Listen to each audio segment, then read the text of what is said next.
Hello students, this is Subodh Kumar, Assistant Professor, BCA Department, Jamshedpur Cooperative College.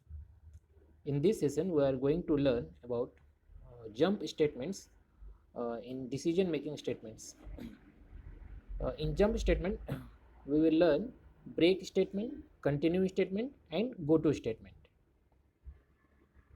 The jump statements are used to interrupt the normal flow of program. It means, as we know, that a program runs in sequence form, that is from top to down. Okay? Uh, but using decision making statement, we can control the flow of program execution. And these jump statements are used to move from one location to another location, uh, generally based on some conditions. So these jump statements are basically uh, used with loops. Okay? So we have three types of jump statements: break statement, continue statement, and go to statement. So let's begin with break statement.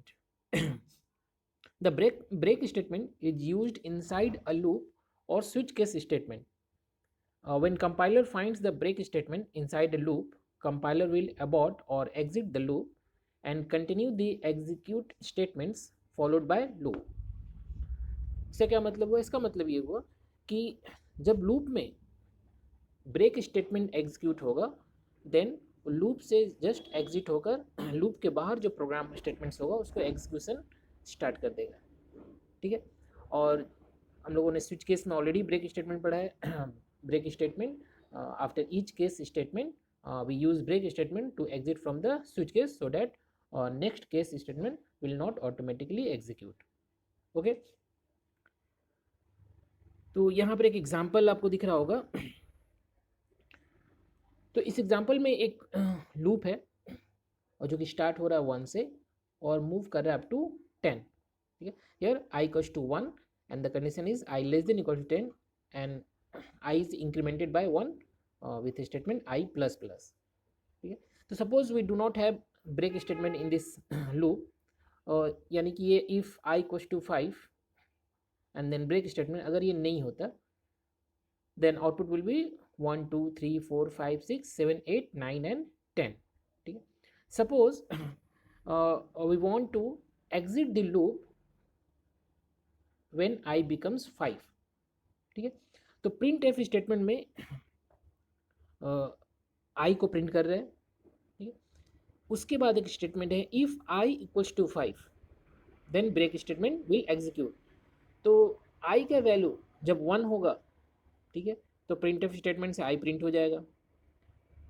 Condition जो होगा I equals to 5 false, break statement execute नहीं होगा. Then loop का next iteration continue होगा, I हो जाएगा 2, फिर से टेस्ट होगा condition 2 less than equal 10, true हो जाएगा, फिर से 2 भी प्रिंट हो जाएगा. सिमिलरली 3 4 और 5 भी प्रिंट हो जाएगा. जब आई का वैल्यू 5 होगा तो प्रिंट एफ स्टेटमेंट से आई का वैल्यू 5 प्रिंट होने के बाद the condition of if becomes true. If i equals to 5, i 5 है, ये ट्रू हो जाएगा. Then break statement execute. Break statement जैसे एग्जीक्यूट होगा ये लूप से जस्ट एग्जिट होकर बाहर आ जाएगा स्टेटमेंट, जहाँ पर लिखा हुआ रिटर्न 0, यानी प्रोग्राम एंड हो जाएगा. ठीक है. तो आउटपुट जो है मेरा 5 तक आएगा, उसके बाद आउटपुट नहीं आ पाएगा क्योंकि लूप जो है डिसकंटिन्यू हो जाएगा. ओके. तो ये ब्रेक स्टेटमेंट. तो बहुत सारे प्रोग्राम्स में depending upon some condition if you want to exit from the loop then we can use break statement as well as we use break statement in switch case statement. तो बहुत ही important ये keyword है जो कि different programme का समय में हम लोग को ज़रूरत पड़ता है. ओके. जो नेक्स्ट स्टेटमेंट है वो हम लोग का है continue statement. Continue statement loop से एग्जिट नहीं करता है. कंटिन्यू स्टेटमेंट लूप में जो कोड है, जो प्रोग्राम है, उसको स्किप करके नेक्स्ट जो इटरेशन है, नेक्स्ट जो स्टेप है, उसको कंटिन्यू करता है. ओके. कंटिन्यू स्टेटमेंट तो यानी कि ये भी लूप में ही यूज़ होता है और कंटिन्यू स्टेटमेंट लूप में ही यूज़ होता है, ये और कहीं पर यूज़ नहीं होता है. ठीक है. तो when compiler finds the continue statement, यहाँ पर मिसप्रिंट हो गया है, कंटिन्यू स्टेटमेंट होना चाहिए. When compiler finds the continue statement inside the loop, ठीक है, the compiler will skip all the following statements in the loop and resume the loop. ठीक है, तो जब कंटिन्यू स्टेटमेंट लूप में जहाँ भी एग्जीक्यूट होगा तो उस कंटिन्यू स्टेटमेंट के बाद जितना भी स्टेटमेंट होगा विद इन द लूप उसको स्किप कर देगा, एग्जीक्यूट नहीं करेगा, और नेक्स्ट स्टेप जो है वो रिज्यूम हो जाएगा यानी कंटिन्यू करेगा। ठीक है, अब इसको एग्जांपल से हम लोग समझ लेते हैं। तो यहाँ पर सेम लूप आपको दिख रहा होगा जैसा प्रीवियस एग्जांपल में था ब्रेक के लिए। तो loop begins from 1 and moves to 10, i equals to 1, i less than equal 10, i plus plus. ठीक है, अब यहाँ पर कंडीशन जो दिया हुआ if i equals to 5 then continue. ठीक है, उसके बाद स्टेटमेंट है प्रिंटफ स्टेटमेंट। ये जो प्रिंटफ स्टेटमेंट है ये इफ स्टेटमेंट के बाहर है। ठीक है, क्योंकि हम लोग जानते हैं कि अगर हम लोग ब्रैकेट्स नहीं यूज़ कर रहे then the only first line will be inside the if statement. ठीक है, तो इफ i इक्वल्स टू 5 अगर ये ट्रू होगा तो कंटिन्यू स्टेटमेंट एग्जीक्यूट होगा, अगर ये ट्रू नहीं होगा तो कंटिन्यू स्टेटमेंट एग्जीक्यूट नहीं होगा। ओके, तो i इक्वल्स टू 1 के लिए कंडीशन फॉल्स हो गया, प्रिंटफ स्टेटमेंट में आएगा, डायरेक्ट प्रिंट हो जाएगा 1, फिर 2 के लिए प्रिंट हो जाएगा, 3 भी प्रिंट हो जाएगा, 4 भी प्रिंट हो जाएगा। व्हेन i बिकम्स फॉल्स तब क्या होगा, जब i का वैल्यू 5 हो जाएगा then condition becomes true, i equals to 5 becomes true, तो कंटिन्यू स्टेटमेंट एग्जीक्यूट हो जाएगा। तो कंटिन्यू स्टेटमेंट क्या करेगा, यहाँ पर जो हम लोगों ने लिखा था compiler will skip all the following statement in the loop and resume the loop.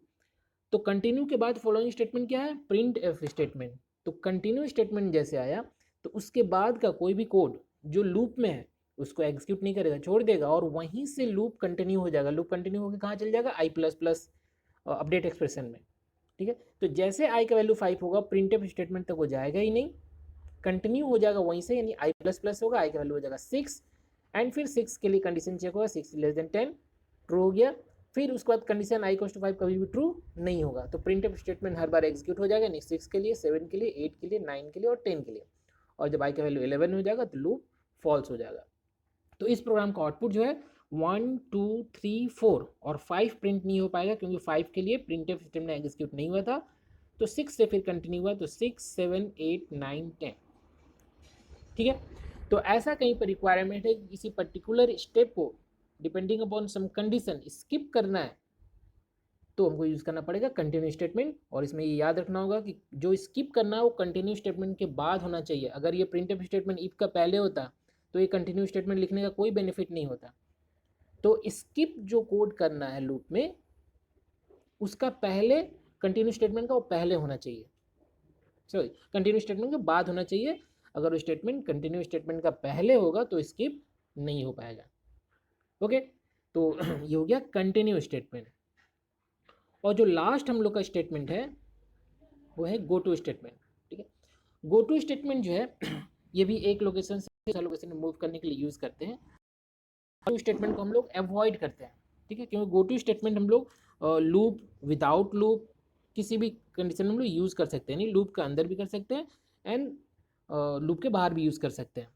ठीक है, तो लूप के बाहर अगर हम लोग यूज़ करते हैं या हम लोग मूव करेंगे प्रोग्राम में बॉटम टू अप, अगर नीचे से ऊपर मूव करेंगे तो इसमें एक लूप जनरेट होने का खतरा होता है जिसे प्रोग्राम इनफाइनाइट लूप में हो सकता है। ठीक है, तो गो टू स्टेटमेंट में क्या होता है, गो टू स्टेटमेंट में गो टू कीवर्ड के बाद हम लोग एक प्रोवाइड करते हैं लेबल। लेबल जैसे कोई वेरिएबल का नेम होता है उसी तरह हम लोग दे सकते हैं, यानी एक आइडेंटिफायर होता है। लेबल जो होता है एक आइडेंटिफायर होता है, तो गो टू के बाद हम लोग लेबल देंगे।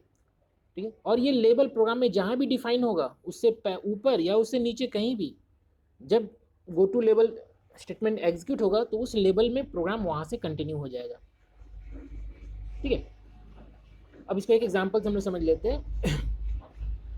तो यहाँ पर सेम ये लूप लिखा हुआ हम लोग का i equals to 1, i less than equal to 10, i plus plus.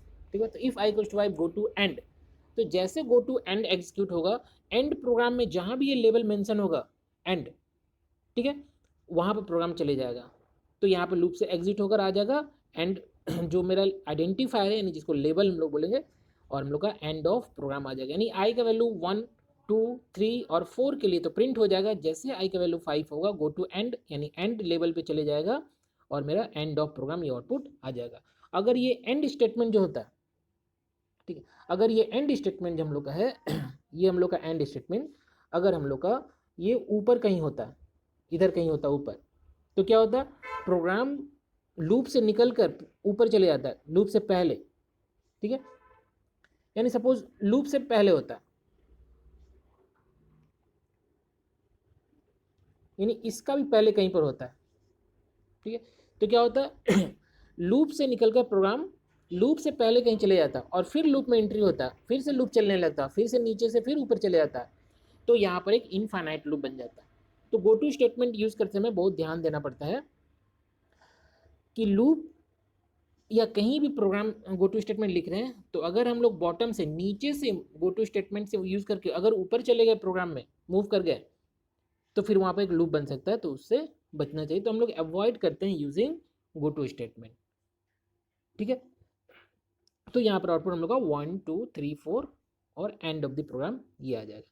तो ये तीन हम लोग का जो है इसको हम लोग बोलते हैं जंप स्टेटमेंट, क्योंकि ये प्रोग्राम में जंप करता है from one location to another, ठीक है। और डिफरेंट टाइप्स ऑफ प्रोग्राम्स में हम लोग को ये जंप स्टेटमेंट का जरूरत पड़ सकता है, जैसा हम लोग को जरूरत पड़ता है वैसा हम लोग जंप स्टेटमेंट यूज़ करते हैं, ओके।